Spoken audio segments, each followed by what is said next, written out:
নমস্কাৰ। মাথো এটি প্ৰশ্ন, আপুনি ভগৱান দেখিছে নেকি? নিশ্চয় দেখা নাই, হয়নে নহয়? কিন্তু সঁচাকৈয়ে পৃথিৱীত ভগৱান আছেনে? হয়, নিশ্চিতভাৱে আছে আৰু 100% আছে। মা দেউতাই হৈছে ঈশ্বৰৰ জীৱন্ত প্ৰকাশ। মাক দেউতাক সেৱা কৰা মানে ভগৱান শ্ৰীকৃষ্ণক সেৱা কৰা হয়। এইখিনিতে এটা কথা কওঁ, আপোনালোকে নিশ্চিতভাৱে শুনিছে বা জানে, তথাপিও কওঁ, যেতিয়া প্ৰভু ভোলানাথ বাবাই শ্ৰী গণেশ আৰু কাৰ্তিক বাবাক গোটেই পৃথিৱীখন প্ৰদক্ষিণ কৰি আহিব কৈছিল, তেতিয়া শ্ৰী গণেশ বাবাই মাক দেউতাকৰ চাৰিওফালে ঘূৰি গোটেই পৃথিৱীখন ঘূৰা বুলি কৈছিল, নহয় জানো? গতিকে মাক দেউতাকক সেৱা নকৰিলে যত জপ পূজা নকৰক কিয় কোনো কামত নাহে, সকলো অথলে যায়। জীৱন্ত ঈশ্বৰৰ জ্ঞান যিজনে পিতা মাতাক সেৱা কৰে তেওঁ সিদ্ধি লাভ কৰিবই।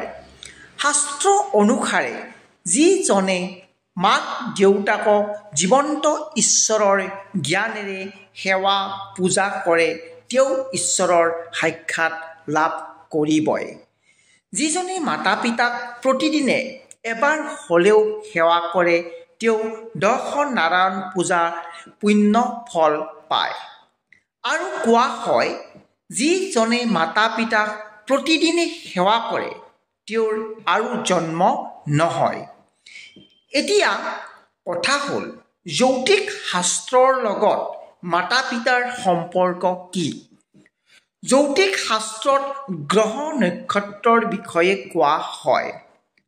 আপোনাৰ সমস্যা হ'লে আপুনি জ্যোতিষীৰ ওচৰলৈ যায় আৰু জ্যোতিষীজনে আপোনাক ৰত্ন ল'বলৈ কয় আৰু আপুনি লয় তেওঁৰ পৰামৰ্শ মতে। কিন্তু আপোনাৰ কাম হৈছেনে? প্ৰকৃততে মাতা পিতাক সেৱা কৰিলে কোনো বেয়া গ্ৰহৰ প্ৰভাৱ আপোনাৰ ওপৰত নপৰে। এয়াও এক প্ৰকৃত সত্য। কোৱা হয়, যি হয় ভালৰ বাবেই হয়। গতিকে মাতা পিতাক সেৱা কৰক, আপোনাৰ সকলো ভাল হ'বই।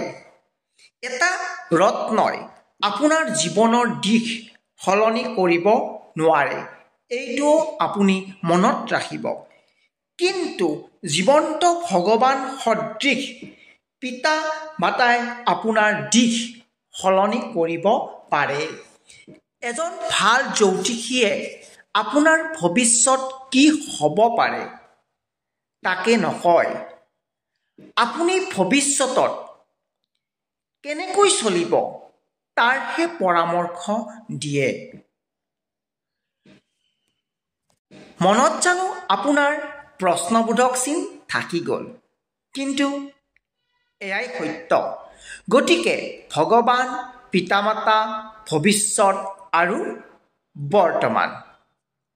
কথাখিনি ভাল লাগিলে আপুনি এটা লাইক মাৰি কমেণ্ট এটা কৰি দিব আৰু চেনেলটো ছাবস্ক্ৰাইব কৰি শ্বেয়াৰ কৰি দিয়ে যেন। আপোনাৰ মৰম আৰু চেনেহে এই চেনেলটোৰ বাবে অতি দৰকাৰী। শেষত আপোনাৰ উজ্জ্বল ভৱিষ্যত কামনা কৰি ওম নমঃ শিৱায়।